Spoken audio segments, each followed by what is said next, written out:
welcome back to the 90s Baby Tapes, hosted by me, MJ. My name is Myra Jeanette, and my husband thought that calling myself MJ will be a good nickname, and I thought it was pretty cool. I'm not the cool one, he's a cool one. I just went along with it. Anyways, if you are here from the first season, thank you so much. This season, I am so excited for because it's different. For one, I'm talking to the camera and feels weird, but we are doing it. The first season was more of a telling stories, but now we're doing it completely different because I felt like you guys needed to see me, and we are going to be talking about different topics, not just parenthood, motherhood. It's like a variety of topics, and I need your help. So if you guys want me to talk about something, please leave a comment, message me like, hey Myra, I think you should talk about this. Maybe you could come into the podcast, make it exciting, making it different. You're probably wondering why you should listen to me, right? Why the fuck should I listen to this girl? Why should I listen to her podcast? We have a million other podcasts to listen to. What is different from her? And you're probably wondering, what are my credentials? Well, the only credential I have is that I am human just like you, and maybe I could be relatable to your story. Maybe not. I don't know. But you could give it a chance. But if you do want credentials, I am a homemaker, aka stay-at-home mom, housewife, whatever you want to call me, while I chase my dreams, okay? So I am in charge of making sure that the house is running smooth while my husband takes care of the bills. I'm a mother. I also got my bachelor's degree in psychology. I wanted to become a therapist, but then after finding out how much in debt you get into becoming a therapist, I was like, no thank you. I'll skip for now. So right now we are just working on projects at home while I raise my kids. And I feel like a lot of people see it as a negative thing, nowadays, like, what? You're not working? Your kids are in school? What the fuck are you doing? And it has taken me such a long time to accept where I am at, because now everything is changing. A woman should be cooking, cleaning, working, and if you're not doing all of those things, then you're looked down upon, like being a stay-at-home mom. But honestly, what I really love about it is that I get to be home and also work on projects even though I'm not getting paid. And I get to welcome my husband with a warm meal, clean home, and my kids too. Working is hard, and sometimes because you're working, you don't get to have a very clean home or even cook a meal because it's difficult to do the long list. And I feel like we don't have enough support of society. I feel like many times we're doing it all alone, and we shouldn't. So this is what works for me now, and I'm starting to accept it and not feel bad, because I used to feel bad because I had this image of what my life would look like at 34, and it's nothing compared to it. I felt like going to college was gonna give me like my dream, my dream, and that was like a good job, a home. But the homes in LA right now are so expensive. They're like $700K to $1 million. I honestly, nowadays you can't even really afford a house, and it's hard. So yes, I probably went off topic, but whatever, we're just going with the flow. And what I really wanted to talk today about is OMG. I am so sorry. I just realized I was chewing gum, and I apologize for that. I am so sorry. We are not recording the whole episode again of what I've had just said because we're not looking for perfection. We are just looking to make progress. And I'm sorry if you saw me chewing gum. I have now thrown it away. Anyways, so today's episode, I want to talk about letting go of the blueprint, throwing it to the trash, because I feel like a lot of us are stuck with the blueprint that we created when we were in elementary, middle school, or high school. And the truth is that things change and life is hard. And I feel a lot of it comes from social media. We see our friends that are traveling, they're getting married, they're having kids, and then automatically, not because you want to, but I think it's just in us, we start comparing our life with others, and we're like, damn, we're not there yet. Like, if you don't have a husband, you're like, oh my God, the train is gonna leave me. I don't have kids. Like, what the hell is wrong with me? Nobody wants me. But I feel like everybody is in a different stage. I have a husband, I have the kids, I don't have the career. I have friends that don't have kids, but they have the career and they have the house. Everybody is different. And like Instagram is a lot of posting highlights, and it could be detrimental to your mental health. Because like I say, you start comparing, and we shouldn't be comparing, but obviously our brain loves that. I just want you guys to know that not everybody's life is perfect and that it's okay not to be okay. But it doesn't mean that you need to play the victim mentality. I believe that we need to be grateful for where we're at, and I think practicing gratitude is a great way to see where it's going good instead of like complaining what you don't have. And I do want to talk about the victim mentality a little bit more, because I feel like as a mother, like I'm gonna say as a mother, because that's my story. If you're not a mother, maybe you can relate to it, but from personal experience, I feel like it's so easy to fall into that space, because you're with your kids 24/7 if you're a stay-at-home mom. So you don't know anything else but mommy, mommy, mommy, and giving, giving, giving. And they're just taking away. And if you're not doing anything for yourself, then I feel like it's going to be hard not to be in that victim mentality. And I feel like it's important, if you're a mother, to take some time for yourself. Yes, you don't want to trust. You feel you have trust issues with somebody else taking care of your kids. You don't have your mom, you don't have your dad, you don't have your grandma. But if your partner is there, I feel like you should really, like, if you're a stay-at-home mom, you should really take some time for yourself. It's important to step away, because you get consumed by it, and then honestly, I think it can lead to sadness, depression. Like, if you haven't experienced motherhood, I don't know how else to explain it. But if you are a mother and have multiple kids, I'm pretty sure that you can relate to it.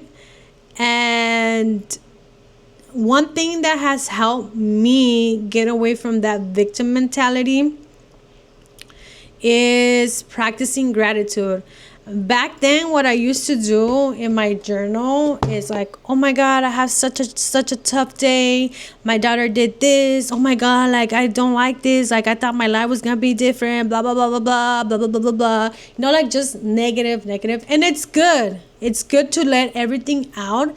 But it was so pessimistic that my whole identity was becoming like, I wasn't proud of who I was, where I was.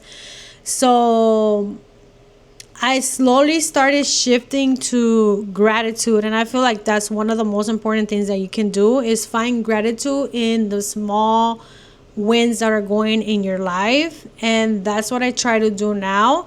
I'm not saying my life is perfect, because nobody's life is perfect. But I feel like practicing gratitude, journaling your thoughts, and really like saying like, hey, you know what, like, today I'm grateful because I am alive. Today I'm grateful because my coworker bought me a coffee. Today I'm grateful because I woke up sore. I just came back from Chicago. It was so beautiful, but I woke up sore. I didn't want to do anything. I feel heavy. I don't feel comfortable in my body. Besides being pregnant, this is the biggest I've been. I used to be 130 pounds, 140 pounds. I don't recognize myself.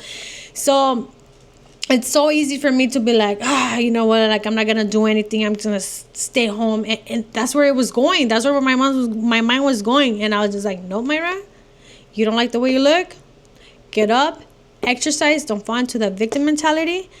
And then I just started recording the podcast. Like, it's the little things that you do throughout the day that you need to be grateful. I'm grateful for now being in the camera. I'm just probably talking out of my butt, and I don't know what the hell I'm saying, but I am putting in the reps, and I am grateful for that. So that's why I think it's important for you to buy yourself a journal. Buy yourself a journal. So yes, if there's anything that you get from this podcast, please practice more gratitude and celebrate the small wins. Please, it's important to celebrate the small wins, because we're always looking ahead into the future. Until I do this, I'm going to be happy. Until I get there, I'm going to be happy. Like, no, it's right now that you're living. What are you proud of right now? You went for a walk. Yay! Maybe yesterday you didn't want to go and you showed up today. Good for you. You paid that ticket. Good for you. You called your mom. Good for you. You made a home cooked meal. Good for you. We need to start celebrating the small wins, because if we don't, then I feel that's when we get into that negative space. And it's important to celebrate the small wins. Practicing gratitude and celebrating the small wins can help you see some progress, because progress can be slow, and being able to celebrate and being grateful for the small things can even motivate you in the long run, because hey, we're moving up slow, but we're moving up there. So my question to you is, what is 1 to 3 things that you're grateful for? Moving along, we are going with, I don't know.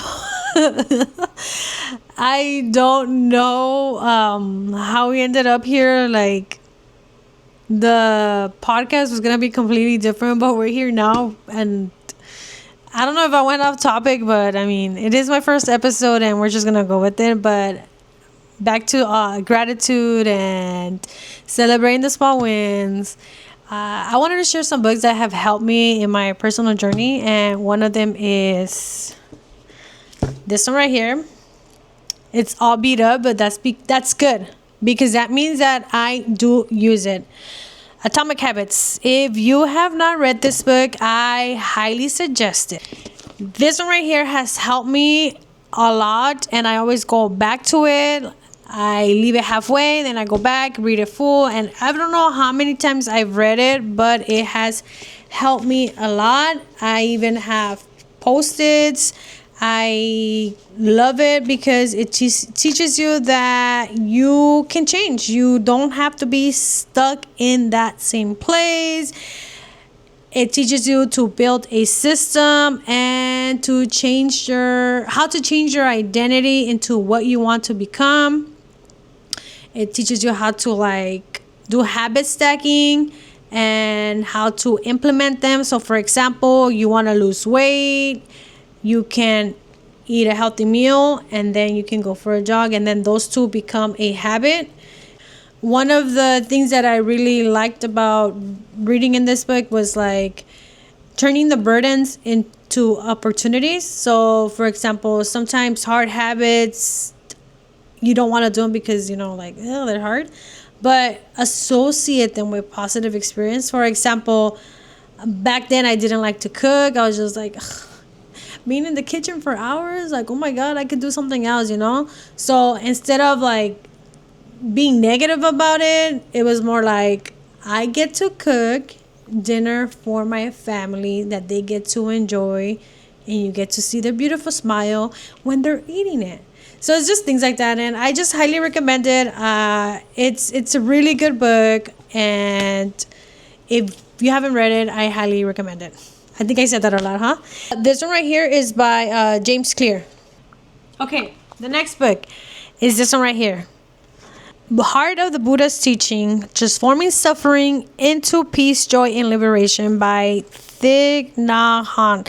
I don't know how to pronounce it, but this is the book right here. This one right here has saved me a bunch of times. I really like going to this book because, like I said before, we are constantly in the future, and this one right here teaches you how to be in the present, how to do mindful walking, how to just learn how to breathe, letting go. And this one right here helps me to keep myself grounded.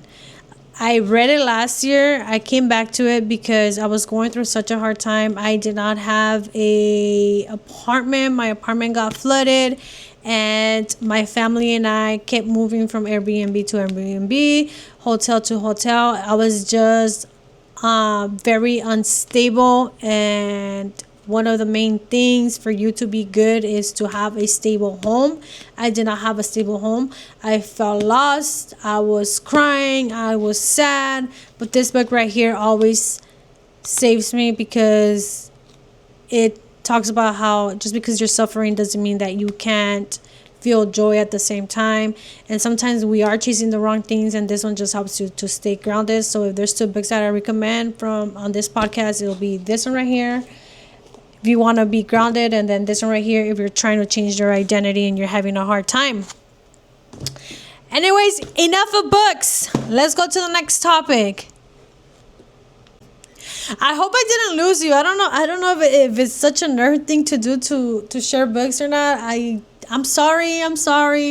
I don't know what I'm doing. This is the first episode. I promise I'll get better. If you're still here, let's get to the next topic. Lastly, I want to talk about redefining success. Okay, are you with me? You're still with me? I didn't lose you? Okay, if you're still here, let's talk about redefining success. Yes, letting go of that fucking blueprint you created in kindergarten, first grade, second grade, third grade, fourth grade, whatever age you created. Let it go, throw it to the trash, throw it out the window. Let's redefine success. To me, back then, success meant proving myself that I could have a career, a husband, money, title, achievements. Now it has changed. Why? Because it's different now. Now I'm able to realize that not everything is about proving the world that I am doing good. Like that was one big thing to me. Like, hey, look at me. I'm doing it. Especially because I was a stay mom. I was a teen mom. So as a teen mom, I grew up with that mentality of like, I gotta prove the world wrong. I gotta let them know that yes, I had a child at an early age, but look at me now. I'm doing this and I'm doing that. And obviously when you do that, you're never very satisfied. I was seeking validation, and that's not gonna get me anywhere. I've learned. So now success to me looks different. Success means showing up every day for myself. What do I like doing? I like to work out. I like to eat healthy, even though sometimes I don't do it, but that makes me feel successful. Having a good workout, eating healthy, showing up to my podcast or whatever creative project I'm doing, that to me is success. Showing up for my kids, showing up for my husband. I may not have the career that I thought I was going to have, but at least I'm showing up, and now I don't really care about that. I still struggle. I'm not gonna lie. I still struggle. I wake up every day like maybe getting a job will be easier. Like maybe you should do that instead of doing this content creation thing that you're not even getting paid. But no, like this makes me happy, and today I'm happy that I get to share this with you. And today is a successful day. Part of it because I still need to continue eating healthy and going to the gym, but that will make me the perfect day. So I'm asking you this: what is your perfect day? What does success look like for you? Throw your blueprint out the trash and create a new one. Buy yourself a journal, redefine success, write down what no longer serves you. Like I had this vision, but you know what? It's okay. I don't need to be there. Maybe this route works better for me.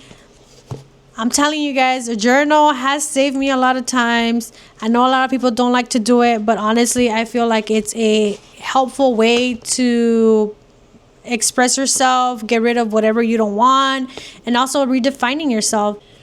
I want my listeners to remember that success doesn't have to be big or dramatic.